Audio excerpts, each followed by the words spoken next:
Hello everyone, welcome back. कैसे हैं आप लोग? आशा करते हैं आप लोग बहुत अच्छे होंगे।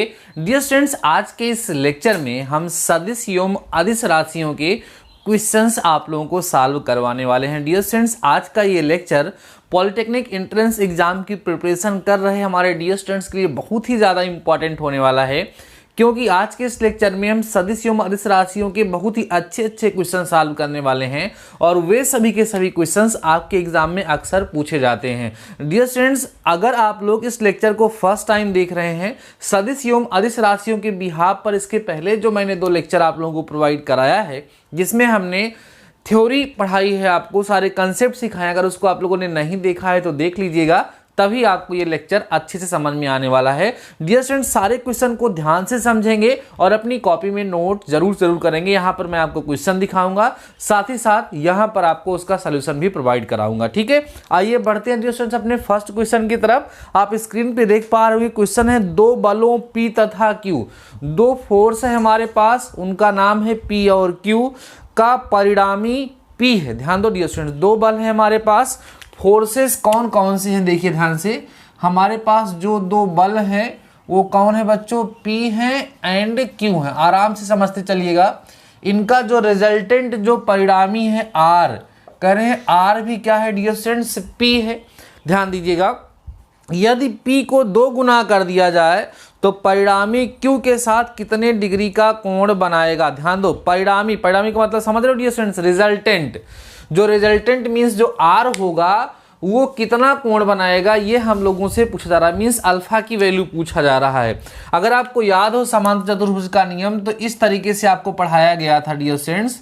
देखिएगा, ध्यान दीजिएगा, इस तरीके से हमने आपको नियम सिखाया था वहां पर कि अगर ये हमारा P है और ये बच्चों हमारा Q है और ये हमारा परिणामी R है, तो यहाँ पे जो एंगल बनता है वो कौन बनता है डियर स्टूडेंट्स? अल्फा बनता है। और ये पूरा एंगल जो होता है वो थीटा होता है। ठीक है, तो 2 फार्मूले यहाँ पर आए थे कि एक R square is equal to P square plus Q square plus 2PQ cos theta होता है। एक फार्मूला डियर स्टूडेंट्स ये सिखाया गया था, वहाँ जनरली A और B के पदों में था, अगर आपको याद हो तो। सही है। और दूसरी चीज आपको बताया गया था कि इस अल्फा को निकालने का फार्मूला होता है tan alpha is equal to, ध्यान दो डियर स्टूडेंट्स, यहाँ पर होता है P साइन थीटा अपान में P plus Q cos theta. ये फार्मूला 2 वहां पर सिखाया गया था और इन्हीं फार्मूलों का यूज करते हुए ज्यादातर क्वेश्चंस हम लोगों के एग्जाम में पूछे जाते हैं, इसलिए खूब ध्यान से आप लोग समझिएगा। अब यहाँ पे क्या कह रहे हैं, यही अल्फा की वैल्यू पूछ रहे हैं कि जो परिणामी है वो कितना कोण बनाएगा Q से, हमें अल्फा की वैल्यू डियर स्टूडेंट्स फाइंड करना। देखो कह रहा है तो परिणामी Q के साथ कितना कोण बनाएंगे, लेकिन जब P को 2PQ कर देते हैं, जब 2P कर देते हैं तो, लेकिन उसके पहले हम लोग पहले फार्मूला अप्लाई करेंगे। R square is equal to dear students P square plus Q square plus 2PQ cos theta. ठीक है, इतना कर सकते हैं। अब ये R स्क्वायर की जगह पे हम P स्क्वायर लिख सकते हैं, क्योंकि परिणामी वही है, is equal to P square plus Q square plus 2PQ cos theta हो जाएगा डियर स्टूडेंट्स। बात समझ में आ रही है? अब देखो क्या होगा, यहाँ से P स्क्वायर से P स्क्वायर कैंसिल हो जाएगा, यहाँ आया 0, यहाँ Q कॉमन हो गया तो बचा कितना? Q plus 2P cos theta, ये भी 0 हो गया। फाइनली यहाँ से आपको मिलेगा बच्चों Q प्लस, ध्यान दो, Q plus 2P cos theta. Clear हो गई बातें? इसकी वैल्यू डियर स्टूडेंट्स हमें कितनी मिल गई है? 0 मिल गई है। ध्यान से समझिए, कितनी मिल गई डियर स्टूडेंट्स? 0 मिल गई। अब हमें क्या करना है, ध्यान दो, नाउ अब हमें क्या करना है, P becomes 2P and Q जो है वो Q ही है। ठीक है डियर स्टूडेंट्स, Q जो है वो क्या है? Q ही है। तो इनके बीच में जो रिजल्टेंट है अब वो कितना कोण बनाएगा ये हमसे पूछ रहा है। तो फार्मूला लगाएंगे tan alpha is equal to, ध्यान दो, tan अल्फा इक्वल टू क्या होगा बच्चों?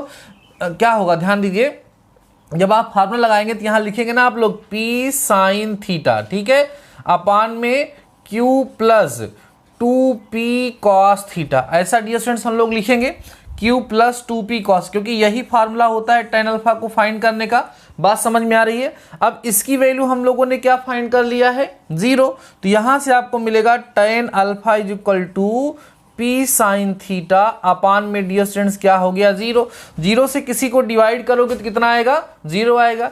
इट मीन्स यहाँ पर जो हमारा tan अल्फा आएगा, सॉरी 0 नहीं आएगा, 0 से डिवाइड करोगे तो नॉट डिफाइंड मतलब इनफाइनाइट आएगा। तो tan alpha equal to dear students यहाँ हो जाएगा हमारा tan π/2। ठीक है, तो अल्फा इक्वल टू कितना हो जाएगा π/2 अर्थात 90 डिग्री। इसका मतलब अब जो एंगल बनेगा, अब जो कोण बनेगा वो कितना बनेगा 90 डिग्री का बनेगा, मीन्स π/2 बनेगा। कहने का मतलब इसमें आपका ऑप्शन नंबर ए जो करेक्ट हो जाएगा डियर स्टूडेंट्स 90 डिग्री। क्वेश्चन को समझने का प्रयास करिएगा। देखिए समांतर चतुर्भुज का जो नियम है वो आप लोगों को पता होना चाहिए, क्योंकि समांतर चतुर्भुज के नियम पर कई सारे क्वेश्चंस पूछे जाते हैं आपके एग्जाम में और अक्सर इसी पर क्वेश्चन बनते ही हैं। देखिए मैं एक बार फिर से लिख देता हूं। समांतर चतुर्भुज के नियम में बताया गया था कि हमारे जो दो वेक्टर्स होते हैं, जो सदिश होते हैं, उन्हें समांतर चतुर्भुज की दो आसन्न भुजाओं से दिखाया जाता है।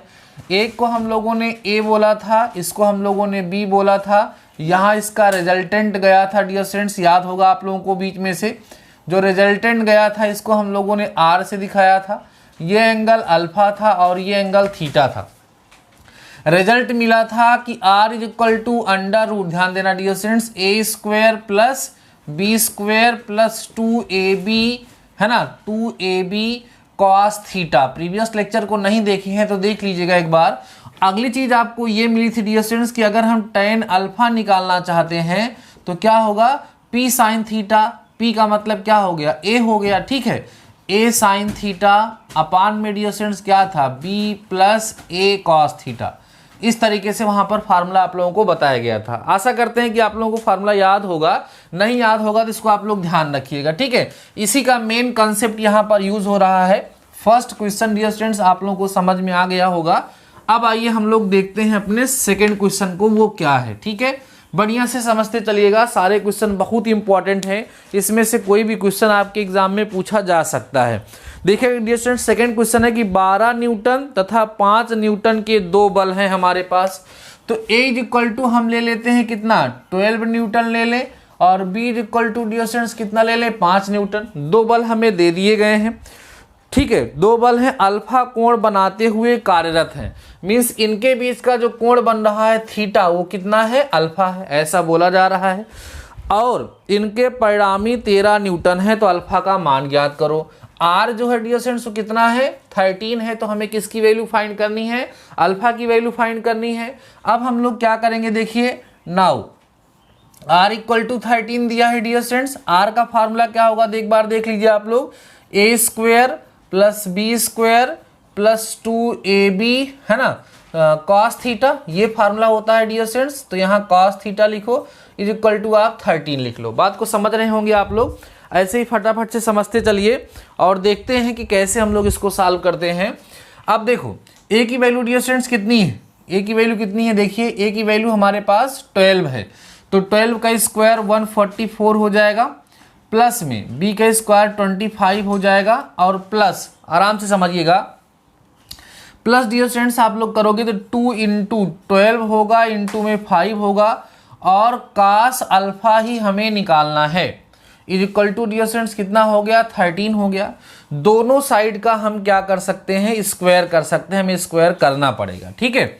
स्क्वायर करते हैं तो इधर रूट हट जाएगा, यहाँ 169 आएगा डियर स्टूडेंट्स, और प्लस 12 पंचे 60 दूना 120, 120 कॉस अल्फा लिख देते हैं इज इक्वल टू 169। अब ये दोनों भाई साहब कैंसिल हो जाएंगे, तो फाइनली कास अल्फा की वैल्यू जो होगी 0 होगी। अब कास का मान 0 कहाँ होता है 90 डिग्री पर, तो cos alpha is equal to cos π/2 means cos 90। तो अल्फा इज इक्वल टू बच्चों कितना हो गया π/2 हो गया, मतलब 90 अंश हो गया। अर्थात उन दोनों के बीच में जो कोण बनेगा, जो एंगल बनेगा वो कितना होगा π/2 होगा। तो डियर स्टूडेंट्स यहाँ पर आपका ऑप्शन नंबर डी जो होगा वो करेक्ट हो जाएगा। देख रहे हैं इसी फार्मूले का यहाँ पर भी यूज हुआ है।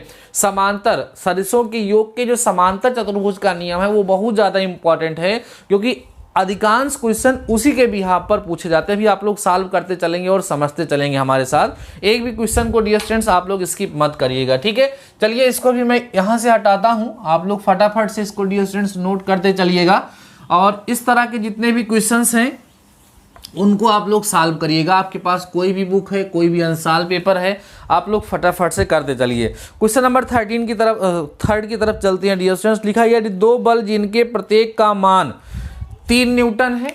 इसका मतलब दो फोर्स है, एक ए है उसका परिणाम कितना है 3 न्यूटन वैल्यू, और दूसरा जो फोर्स है उसकी भी वैल्यू कितनी है डियर स्टूडेंट्स 3 न्यूटन है ना। तथा इस प्रकार लगे हैं कि उनके परिणामी बल का मान भी 3 न्यूटन है। मीन्स जो रिजल्टेंट है वो भी कितना है डियर स्टूडेंट्स 3 न्यूटन ही बताया जा रहा है। तो कह रहे थे तो दोनों बलों के बीच का कोण आपको ज्ञात करना है। ठीक है, मीन्स थीटा क्या होगा ये हमें फाइंड करना है। तो देखिए डियर स्टूडेंट्स सॉल्यूशन करिए। कैसे सॉल्व करेंगे, वही समांतर चतुर्भुज के नियम का यूज होगा। रिजल्टेंट वाला फार्मूला निकलेगा और हमें यहाँ से थीटा की वैल्यू मिल जाएगी। r = 3 दिया है। ठीक है, तो √a² plus b² plus 2ab है ना, cos थीटा = 3 हो जाएगा। दोनों साइड का स्क्वायर करके a और b की वैल्यू भी पुट करेंगे। इसका वैल्यू पुट करोगे 9 होगा, इसकी वैल्यू पुट करोगे 9 होगा। यहाँ पर बच्चों 3 त्रिका 9 दूना 18 हो जाएगा ना। 18 cos थीटा = 9। अब एक 9 से 9 तो कैंसिल हो जाएगा। 18 cos theta = -9, cos theta = -1/2, theta = 120 degree आएगा, क्योंकि 120 अंश का जो मान होता है cos का वो -1/2 होता है। तो डियर स्टूडेंट्स क्वेश्चन नंबर 3 में भी आपका ऑप्शन नंबर डी जो होगा वो करेक्ट हो जाएगा। क्लियर है बातें? बहुत ही आसान से क्वेश्चन है, बस थ्योरेटिकल पोर्शन आपका क्लियर हो, फार्मूले आपको लर्न हो, लॉजिक आपको पता हो, देन क्वेश्चन को सॉल्व करने में कोई समस्या नहीं होती है। ठीक है ना, चलिए बढ़ते हैं अपने नेक्स्ट क्वेश्चन की तरफ डियर स्टूडेंट्स। ठीक है, क्वेश्चन नंबर हमारा कौन सा होगा? क्वेश्चन नंबर डियर स्टूडेंट्स हमारा 4 होगा। ठीक है, ये भी बहुत ही इजी सा क्वेश्चन है। क्वेश्चन नंबर 4 भी हमारा आसान सा क्वेश्चन है। देखिए क्या कह रहा है, यदि दो बल सदिशों के परिमाण 6 न्यूटन तथा 8 न्यूटन है। दो बल हैं 6 न्यूटन है और 8, A = 6 न्यूटन ले लीजिए और B = 8 न्यूटन ले लीजिए डियर स्टूडेंट्स। ओके ना। आगे बढ़ने के बाद क्या कह रहे हैं, और वे परस्पर लंबवत लगे हुए हैं। इसका मतलब इनके बीच का जो एंगल है वो थीटा कितना है डियर स्टूडेंट्स 90 डिग्री है ना।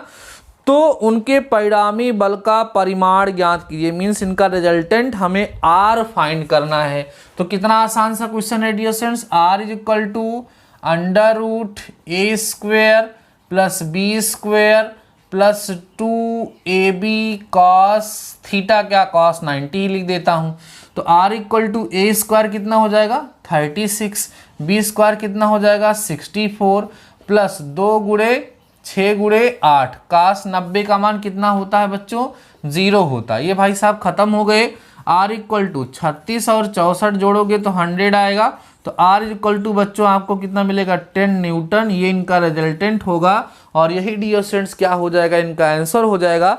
आप यहाँ पे देख पा रहे होंगे कि option number C, question number 4 में dear students option number C जो होगा वो आपका करेक्ट हो जाएगा। ठीक है, सारे क्वेश्चंस को समझते चलिए और उनको नोट करते चलिए। बहुत ही बेहतरीन तरीके से हम आपको समझाने का प्रयास कर रहे हैं और आप देख रहे हैं कि अभी जितने भी क्वेश्चन मैंने 4 सॉल्व किए सब में समांतर चतुर्भुज का नियम ही लग रहा है और इसी के बिहार पे क्वेश्चन आपके एग्जाम में ज़्यादातर डियर स्टूडेंट्स पूछे भी जाते हैं। क्वेश्चन नंबर 5 छोटा सा क्वेश्चन है, कह रहा है एकांक सदिश का परिमाण होता है। रिजल्टेंट ऑफ यूनिट वेक्टर पूछ रहा है। डियर स्टूडेंट्स हमने आपको पढ़ाया है शून्य सदिश कौन सा सदिश होता है, जिसका मैग्नीट्यूड जिसका परिमाण 0 होता है उसको हम लोग शून्य सदिश कहते हैं। ऐसा सदिश जिसका मैग्नीट्यूड जिसका परिमाण 1 होता है उसे हम एकांक सदिश कहते हैं। तो एकांक सदिश का परिमाण कितना होगा 1 होगा, अर्थात ऑप्शन नंबर ए जो होगा डियर स्टूडेंट क्वेश्चन नंबर 5 का option number A dear students यहाँ पर आपका क्या होगा करेक्ट हो जाएगा। ठीक है, अगला क्वेश्चन नंबर 6 भी छोटा सा क्वेश्चन है, कह रहा निम्न राशियों में से कौन सी सदिश राशि नहीं है। बड़ा खतरनाक सा क्वेश्चन, नहीं लगा देता है इसलिए क्वेश्चन को बड़े ध्यान से पढ़ना चाहिए। कह रहा निम्न में से कौन सी सदिश राशि नहीं है। तो पहला है गतिज ऊर्जा, आपको पता है कि ऊर्जा जो है वो सदिश राशि नहीं होती है। बाकी त्वरण भी सदिश राशि है, रेखीय संवेग भी सदिश राशि है और विस्थापन भी डियर स्टूडेंट सदिश राशि है। तो इसका मतलब ऑप्शन ऑप्शन नंबर ए यहाँ पर करेक्ट हो जाएगा, क्योंकि जो गतिज ऊर्जा है वो सदिश राशि नहीं है, वह एक अदिश राशि है। ठीक है, चलिए नेक्स्ट क्वेश्चन की तरफ बढ़ते हैं। क्वेश्चन नंबर 7, आपको याद होगा डियर स्टूडेंट्स कि जो रिजल्टेंट आर होता है उसके मैक्सिमम और मिनिमम की कंडीशन को हम लोगों ने डिस्कस किया था। अगर दो जो फोर्स हैं या दो जो वेक्टर्स हैं, अगर वो ए एंड बी होते हैं तो उनका जो मैक्सिमम वैल्यू आता है वो ए प्लस बी आता है और मिनिमम वैल्यू जो होती है ए माइनस बी आती है। ऐसा हम लोगों ने डिस्कशन में देखा था, आपको याद रहना चाहिए। उसी के बिहाफ पर ये क्वेश्चन पूछा जा रहा है। देखिए क्या है, कह रहे पी तथा क्यू परिमाण वाले दो सदिशों के अधिकतम तथा न्यूनतम परिणामी। अब देखो P एंड Q दो फोर्स हैं। अगर हम इनके मैक्सिमम की बात करेंगे तो मैक्सिमम कितना आएगा dear students, P plus Q आएगा। अगर हम इनके मिनिमम की वैल्यू की बात करेंगे तो कितना आएगा dear students, P minus Q आएगा। तो कह रहे हैं कि इसके अधिकतम तथा न्यूनतम परिणामी जो है उनका अनुपात 3:1 है। तो अकॉर्डिंग टू प्रॉब्लम ये जो हमारा P प्लस क्यू है अपान में P माइनस क्यू है, ये 3:1 के बच्चों क्या होगा, बराबर। क्रॉस मल्टीप्लाई करा देते हैं तो P plus Q is equal to 3P minus 3Q बच्चों हो जाएगा। इसको इधर लेके आइएगा तो 4Q is equal to 2P आपको मिल जाएगा। इसको कैंसिल कर दोगे तो P इज इक्वल टू आपको 2Q मिलेगा और यही डियर फ्रेंड्स आपका रिलेशन होगा P is equal to 2Q। आप देख पा रहे होंगे ऑप्शन नंबर सी जो होगा वो क्या हो जाएगा, करेक्ट हो जाएगा। तो ये छोटी छोटी चीजें हैं जो हमें पता होनी चाहिए। अगर ये छोटी छोटी चीजें हमें नहीं पता होंगी डियर स्टूडेंट्स तो हम क्वेश्चन में लॉजिक नहीं लगा पाएंगे। आपको याद होगा R is equal to under root A square plus B square है ना, प्लस 2AB। ठीक है, 2AB कॉस थीटा में हम लोगों ने थीटा इक्वल टू 0 डिग्री रख के मैक्सिमम किया था, थीटा इक्वल टू 180 डिग्री रख करके हम लोगों ने मिनिमम किया था। तो ये मैक्सिमम मिनिमम वाली कंडीशन यहाँ पर यूज हुई, जिससे P और Q के बीच में हमें एक रिलेशन फाइंड हो गया है। आई होप आप लोगों ने इस क्वेश्चन को भी डियर स्टूडेंट्स आसानी से समझा होगा। ठीक है, नोट करिएगा। अब हम लोग बढ़ते हैं अपने नेक्स्ट क्वेश्चन की तरफ। ठीक है, जो बहुत ही अच्छा क्वेश्चन है डियर स्टूडेंट्स। आज के इस लेक्चर में जो भी क्वेश्चन सॉल्व हो रहे हैं इनको जरूर सॉल्व करिएगा। ठीक है, और अपनी कॉपी में नोट करिएगा। चलिए अब हम लोग बढ़ते हैं डियर स्टूडेंट्स क्वेश्चन नंबर 8 की तरफ। क्वेश्चन नंबर 8 की तरफ देखिएगा, कह रहा है एक व्यक्ति 60 अंश के कोण पर उत्तर पूर्व में 20 मीटर चलता है। बड़ा अच्छा क्वेश्चन है। पहले डायरेक्शन बनाइए, डायरेक्शन बनाइएगा। ये डियर स्टूडेंट्स उत्तर है, ये क्या है दक्षिण है, ये क्या है पूर्व है, ये क्या है बच्चों पश्चिम है। ओके ना। अब बताओ एक आदमी उत्तर पूर्व में चलता है, ध्यान दो, इसने क्या कहा है कि एक व्यक्ति 60 अंश के कोण पर उत्तर पूर्व में, ठीक है बच्चों, उत्तर पूर्व में क्या करता है 60 अंश के कोण पर उत्तर पूर्व में 20 मीटर चलता है। ये 20 मीटर बच्चों यहाँ पर चल रहा है और कितना चल रहा है 60 अंश का कोण बनाते हुए चल रहा है। अब कह रहा है कि पूर्व की ओर उसे कितनी दूरी तय की है। तो मतलब क्या पूछ रहा है हमसे, इसका क्षैतिज घटक पूछ रहा है बच्चों। तो क्या हो जाएगा, क्षैतिज घटक क्या होता है cos थीटा, तो 20 cos 60 डिग्री, तो 20 इंटू 1/2, इसका मतलब कितना हो जाएगा 10 मीटर डियर स्टूडेंट्स। ये हमारा आंसर हो जाएगा। ठीक है, क्षैतिज घटक हमें इसमें निकालना था। क्वेश्चन नंबर 8 जो होगा उसका option number A dear students यहाँ पर क्या होगा, करेक्ट हो जाएगा। ठीक है ना। चलिए इसको भी आप लोग नोट करिए, आसान सा क्वेश्चन है। अब हम लोग बढ़ते हैं डियर स्टूडेंट्स अपने नेक्स्ट क्वेश्चन की तरफ, जो कि हमारा कौन सा क्वेश्चन होगा, क्वेश्चन नंबर 9 होगा। सारे क्वेश्चन बहुत ज़्यादा इंपॉर्टेंट हैं आज के इस लेक्चर में जो सॉल्व कराए जा रहे हैं। सारे क्वेश्चन को अच्छे से समझिएगा और नोट करिएगा। कह रहे हैं किसी वस्तु पर 4 न्यूटन व 3 न्यूटन के 2 बल कार्य कर रहे हैं। यदि उनके बीच का कोण 90 अंश है तो दोनों बलों का परिणामी ज्ञात करो। तो कंडीशन क्या कह रही है, A इक्वल टू 4 न्यूटन है और B भी कितना है बच्चों, B जो है वो 3 न्यूटन है, ऐसा बोला गया है। और इनके बीच में जो कोण बन रहा है थीटा इक्वल टू वो कितना है डियर स्टूडेंट्स 90 डिग्री है। तो हमें क्या करना है, इनका रिजल्टेंट निकालना है। कैसे निकालोगे, R is equal to root over A square plus B square plus 2ab cos theta, है ना। ए का मतलब 4 का स्क्वायर 16, इसका स्क्वायर 9 प्लस यहाँ पर 2ab cos 90 जब रखोगे बच्चों तो cos 90 की वैल्यू 0 होती है, तो ये पूरी वैल्यू क्या हो जाएगी 0।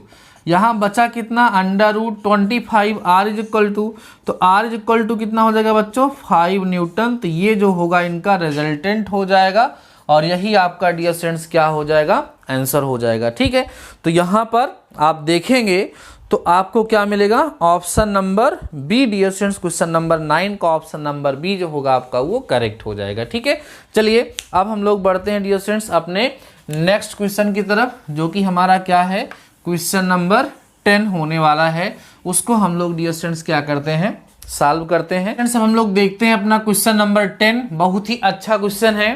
कह रहा है कि 300 न्यूटन बल के दो समान विघटित बल, मीन्स जो रिजल्टेंट है आर जो है डियर स्टूडेंट्स वो हमें 300 दे रहा है और यहाँ पर ए और बी आपस में इक्वल हैं।